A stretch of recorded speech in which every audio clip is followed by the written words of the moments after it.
বিসমিল্লাহির রহমানির রহিম। আমরা আসছি আজকে জিরতপুর ইউনিয়ন বিএনপি কর্তৃক আয়োজিত আমাদের জিরতপুর ইউনিয়ন বিএনপির সাধারণ সম্পাদক সাবেক হাফিজুর রহমানের নেতৃত্বে আমরা দেশনায়ক তারেক রহমানের নির্দেশে আমরা আসছি বাড়ি বাড়ি এবং ইউনিয়ন পর্যায় থেকে ধরে কেন্দ্র ওয়ার্ড পর্যন্ত ধানের শীষে ভোট চাওয়ার জন্য। আপনারা যারা আছেন অবশ্যই ধানের শীষে সবাই একটি করে ভোট চাবেন।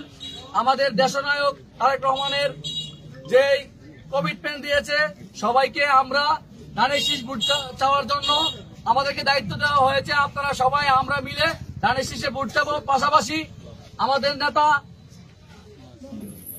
কাজী নাজমুল হোসেন তাপস ভাইয়ের নেতৃত্বে আমরা এই ওয়ার্কে আমরা বেরিয়ে হয়েছি। আজকে আমরা জিরতপুর ইউনিয়ন বাজারে ওয়ার্ক করতেছি।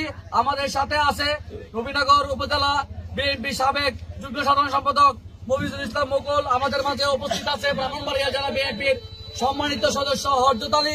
আমাদের মাঝে উপস্থিত আছে নবীনগর উপজেলা যুবদলের বিপ্লবী আহ্বায়ক আমদাদুল বাড়ি। আমাদের মাঝে উপস্থিত আছে নবীনগর পৌর যুবদলের সংগ্রামী আহ্বায়ক আলী আজম ভাই। আমাদের মাঝে উপস্থিত আছেন জিয়া মঞ্চের মামুন ভাই।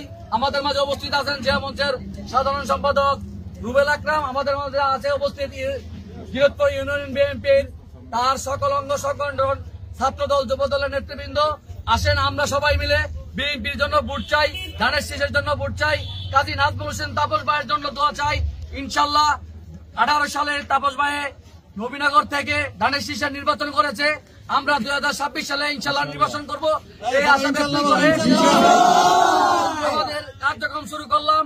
এই জিরতপুর বাজার থেকে আমরা এই ধানের শীষের প্রতীক তাপস ভাইকে নিয়ে তাপস ভাইয়ের সালাম নিন, ধানের শীষে ভোট দিন, ধানের শীষে ভোট দিন, তাপস ভাইয়ের সালাম নিন, তাপস ভাইয়ের সালাম নিন, ধানের শীষে ভোট দিন, তারেক সাহেবের সালাম নিন, ধানের শীষে ভোট দিন।